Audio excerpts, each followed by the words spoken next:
Should you stay with her or should you leave? A lot of people out there will take this perspective. I don't get mad if a woman be like, I just don't want to do this anymore. Well, I love you so much, I want you to be happy even if you're not with me. Blessings on your journey. I don't chase, I replace.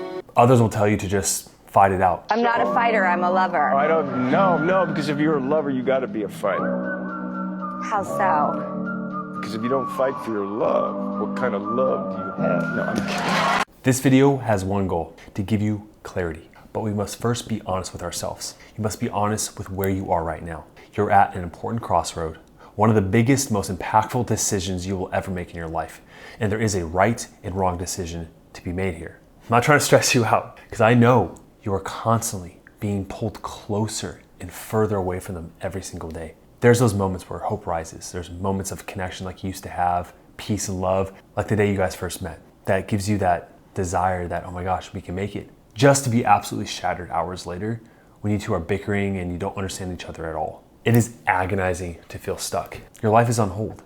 So what do? Well, there are 10 important questions I'm going to ask you in this video that will give you that sense of certainty you need to move forward with them. The first question is, have you sacrificed your soul? We're starting off great, aren't we? Look, Jeremiah was with Haley for over 7 years. When they first met, she admired and looked up to him in ways he never thought possible. He remembered her saying things like, "You are God to me." Of course, that gave my client Jeremiah the highest of highs he's ever had. But inevitably, as time went on, the illusion faded and their wounds just came to the surface, as they tend to do. It started off small, a word he didn't match with his actions, reassurance that he didn't give her when she needed it, getting her off the phone as soon as possible when he was busy, and trying to solve all of her problems when she had them. Now, Jeremiah sacrificed more and more, but it was never enough. You see, it's okay as a man to sacrifice your time, your money, and your energy. But when you begin to sacrifice your soul, that's when you go too far. See, the truth was that he was afraid of Haley's big emotions. Haley was abused early on in life, and she lacked the words to express how she felt then.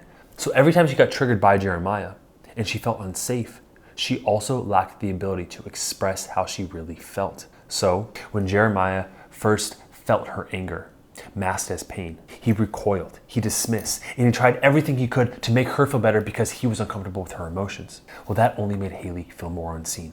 And the cycle repeated for the 7 years they were together, slowly decaying the love and trust that they used to have. Now, Jeremiah sacrificed more time, more energy, only to be met with a lack of appreciation from Haley, which then made Jeremiah feel more unappreciated, less respected, and more resentful toward Haley. So he became more dismissive and less attentive, which made her feel more unsafe. And this cycle repeated and repeated and repeated. What you can learn from Jeremiah's story and ask yourself is, have you compromised parts of who you are that used to make you happy? Aspects of yourself that were, when you were expressing them, you were in flow state, you were being the most you.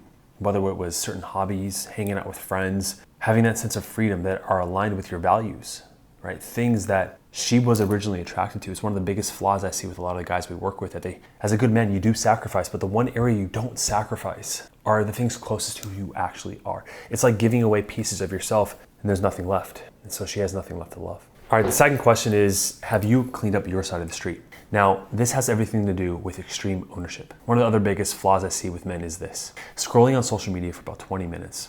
Somehow the algorithm can feed you the exact content that validates your desire to leave, because it perfectly shows you just how their behavior, let's say, fits a narcissist. A narcissist always cheats. They are very self-centered and they only care about their own needs. They belong to no one. They want what they want and they'll do anything to get it because they feel entitled to it. Everything a narcissist does makes sense when you understand the anatomy of a narcissist. Was he a diagnosed narcissist, or did you diagnose him as a narcissist? But how is this possible? Well, when most people are in a stressful situation or a stressful relationship, on the verge of collapse, you're living in this constant fear and doubt, hypervigilance, okay? And therefore you are seeking guidance and security outside of yourself. You're seeking for answers because you're in a problem. But when you seek problems, you only find more problems and you're only justifying your own fear. I don't want you to get caught in this diagnosis dance. You know, this is when you label your partner as toxic, bipolar, narcissist, and then you treat them in a way to just reinforce that view you already have of them. All this does is remove your own responsibility in this cycle. She may not articulate her feelings in the most respectful way, right? But the fact is that there is truth in her pain, no matter how it's expressed. And it's easy to label her as toxic or unhealed when she's yelling at you or being disrespectful. But male toxicity isn't yelling, it isn't screaming. It's dismissing her perception as crazy, right? It's shutting down and telling her she needs to come to you correctly and mature. It's not owning up to how your actions played a role in what happened in her reaction. Now, I'm gonna blow your mind with the fifth question I'm gonna ask you. But if you cannot say that your actions and beliefs and even thoughts have played a role in this relationship dynamic, then you're not ready to leave. However, if you can clearly articulate your side of things, your responsibility, how you led to this dynamic, then you are taking responsibility.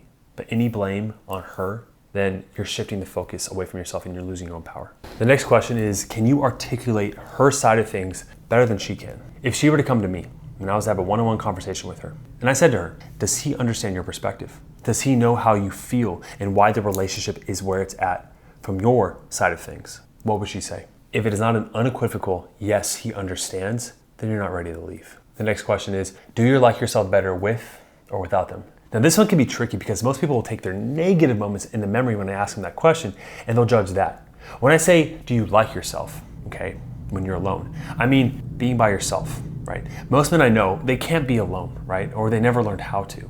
And it's not easy. I mean, if you were to live your life by yourself for months with little to no distraction, not constantly on your phone, drinking, distracting yourself with social media, TV, whatever it is, would you be happier? One thing I tell my clients to do is, if you can, is to go on a trip, a solo trip, for a couple of weeks if that's possible, and be with yourself with as little technology as possible. That alone will tell you everything you need to know. If you can sit with yourself and live a normal life and you're happier, you find yourself lighter, you're singing, you're joking, you're dancing, you're enjoying yourself again, maybe that's a sign that it is time to move on. The next question is, are you with her to validate your own sense of self-worth, your own ego? This one I'll share a personal story about my past, right? Before I do, I just want to ask you, are you staying with her because you're a good Christian or you want to be a good father? A lot of people will often stay in relationships to validate our sense of self-worth, right? Or who we think we are. And with the father and the Christian thing, a lot of the men I work with, they are Christian, right? And because they uphold the sanctity of marriage as they should, they will often stay in a relationship.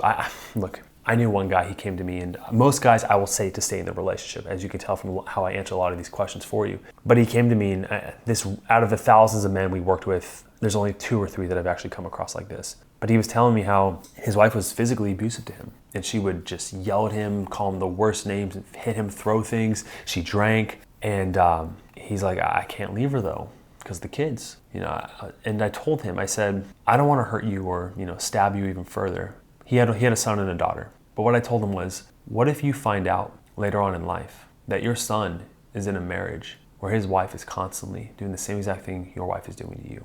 How would you feel knowing that he's only modeling what he learned growing up? Look, I am pro-marriage, obviously, try to work things out. But there are some rare instances where if there's physical abuse or heavy abuse going on or drugs or addiction or whatever it is, in those circumstances, it is often better for the children that you do split up, okay? Studies will back this up. And so if you're experiencing that level of abuse, especially if you're the one that is doing the victimizing, whether she's doing it to you, you're doing it to her, you guys are both in active addiction or drinking, it doesn't matter, right? If there's any of that going on, there needs to be a separation and a healing process, okay? Number 6, if you were to fast forward 5 years from now, 10 years from now, and nothing changed, would you be happy? A lot of times we'll stay in a relationship with the hope that they will get better. There's this desire, you saw a flicker of who they were when things were great, but who the person is everything they are. It is not just when oxytocin and dopamine and all these love drugs were pumping through their brain. And I know at times when they are loving and nice, and you've seen those moments when they're mature and everything's good, but I fall into this myself. I'm an extreme optimist. And at times I've been in relationships longer than I should have because I would take their best moments and I say, that's who they really are. This is just their fear or their protection, but that is also who they are. They are attached to you, right? You guys are playing out a cycle. And so if you can honestly say that I fully accept them for how they are, and that's okay, I don't mind, I don't have to change them, then stay in the relationship. But if you're holding on to this idea that one day they will change, I can try harder, I can be better for them, I can be this person that gets them to change. You're holding on to false hope. Unless there's a clear sign that they are putting in the work every day and they're apologizing, they're taking responsibility, yes, but if they're not doing any of those things, then you need to step away. Because let me tell you something paradoxical. One of the things that we learn as therapists that a really good therapist should know is that in order to change someone, you have to fully accept them first. I know by wanting them to be better, it feels like you're coming from a good place, but that lack of accepting them for how they really are makes them feel unaccepted, and therefore they don't want to change. But if you can fully accept them for how they are, that leads to the best opportunity. But if you can look in the mirror and say that I can't honestly do that, then you shouldn't. The seventh question is, have you seeded doubt? I'm gonna get a little bit conceptual on you, okay? In the feminine archetype, think about it. It only takes one sperm to create life. They take this one little microorganism thing that in us, right? It's protein and stuff, and it grows into this life. And that plays into the idea that the feminine, they receive and then they amplify, okay? We talk about this on the channel. She's a mirror to you. And she's taking these little things that you do. If you disrespect her, you break her boundaries, she's gonna come back tenfold, isn't she? This worked in the positive. If you gave her a little bit of love and commitment, she was all over, she loved you, right? If we take this and we go deeper with this concept, with Jeremiah and Haley, what happened is that she started to show signs of someone that he wasn't fully 100% committed to. But she had 95% of everything he was looking for, so he committed. But he started to hyper fixate on that 5%. She was still a party girl. Or how many guys has she been with before me? Or I mean, like, she cheated in a past relationship. Yeah, she says she changed, but those little thoughts seeded doubt in Jeremiah's mind. And even those doubts, they create that emotion, that energy of not fully devoted. And it came out in conflict with him too. And what happened is Haley took that seed of doubt, that seed of uncertainty, the lack of devotion and the commitment that she wanted to be the only woman for him. And she could tell that when he dismissed her, when he watched porn, when he did these things, giving energy and attention outside of the relationship, it only amplified the qualities in her that he felt unsafe with, thus perpetuated the cycle. So as the man, you must take responsibility and say, how did you not show up fully devoted, fully conscious, fully loving to her? And how did that seed doubt that she amplified back to you? And then this cycle then was created. Number 8 is similar to the one about her changing, but it is, are you holding on to who she used to be? Look, whether it was the honeymoon phase and then over time she just changed, or it was the woman that you married and then once you had the kids, things started to shift. You know, there's a lot of content out there saying that the hormones will change a woman, and maybe they will, or I've heard stories, but at the end of the day, the saddest story that we see that's really heart-wrenching, and maybe you can relate to this, is that when their wife is pulling away, she's no longer in love and she's maybe having an emotional affair, whatever it is, it's like she's a different person. The way she's showing up to you in the relationship, she's not the same. But the freaking worst part of it all is that when you see her with her friends or family members or the kids, she's that same woman that you fell in love with.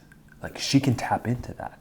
But with you, this wall goes up. So naturally, as a guy who's a problem solver, and you take challenge because that's who you are as a man, you think, I can bring down that wall. I can take it down. And maybe you can, but maybe you're a great person. She's a great person, but you're no longer great together. I got this from a personal therapist that shocked me, this 9th question. He said, is your love with her helping you become a better man or distracting you from it? Across the course of your relationship, have you grown as a man? Have you gotten better? Have you become more ambitious, more confident, more self-loving? Have you integrated your values? Have you impacted the world further? Are you happier? Do you have more fun? Are you loving into life further? Or are you going through life's motions? Do you feel weak, beaten down, sacrificing who you are? Going back to that soul question. This one for me was the question that really caused me to leave my last relationship, is recognizing as much as I loved her, as much as she loved me, as much as we had this future we wanted together, I just wasn't being the man that I wanted to be. And I took full responsibility for that. And I want you to do the same. But you have to face the brutal hard fact. If you are not more proud of yourself than you were 5, 10 years ago, where do you think this is gonna go? Now, for a lot of the men, this doesn't mean the end. And this is why if you don't have full clarity right now, this is what our clarity call is designed to do. Our coaches help thousands of men over the past few years. So we've seen every situation under the sun. Getting on that call, that strategy call, if you're fully committed to taking action, you'll leave that call with an exact action plan of how to save her with absolute clarity or to move forward in the other direction. For this 10th one, do you love her or the pattern? It's crazy to me, the curse of knowledge I have, that I think this is really obvious for a lot of people, but there are some people in our program, when the guys join, they're like, Josh, I didn't realize I was playing out these old patterns that I have with my first wife or my mother or whoever it was. But a lot of times, one of the most common quotes I say to men is that the only thing you have in common with the person you're with is yourself. This idea also plays into what Dr. Mate was saying, you know. Always marry somebody that's going to trigger for you every unhappiness that you ever had in your childhood. So when we find somebody to be in a relationship with, it happens on 2 levels. One level is, I find them attractive, they're humorous, they're fun to be with, there's a commonality. So that there's the attractiveness. That's important. But underneath it, there's something else. Underneath it, there's a looking for the love that we never got in the first place. When you marry somebody, you're gonna find both your dreams and your worst nightmare. We unconsciously go about creating past wounds and hopes that next time they will be healed. You guys are drawn to each other because of your energy, because of this karmic connection. And this doesn't inherently mean that you shouldn't be together, because I think that you create those old patterns with someone to then heal. But you have to heal first. This is why getting in our program is so important, to heal so you don't repeat this in the next relationship, or ideally you fix it with her. But if you're both living unconsciously, if you're both living in reaction, if you're getting angry, if you're getting emotional every time, you guys are playing out the same pattern, whether it's you're the one trying to fix it, she runs away, vice versa, or there's so many different patterns that we've seen over the years. But oftentimes there's this emotional addiction, right? That you guys validate each other's wounds from the past. And until you become conscious of those patterns, you will repeat them over and over. That's hell. And I don't want you to live like that, okay? So if you need help, click the link down below.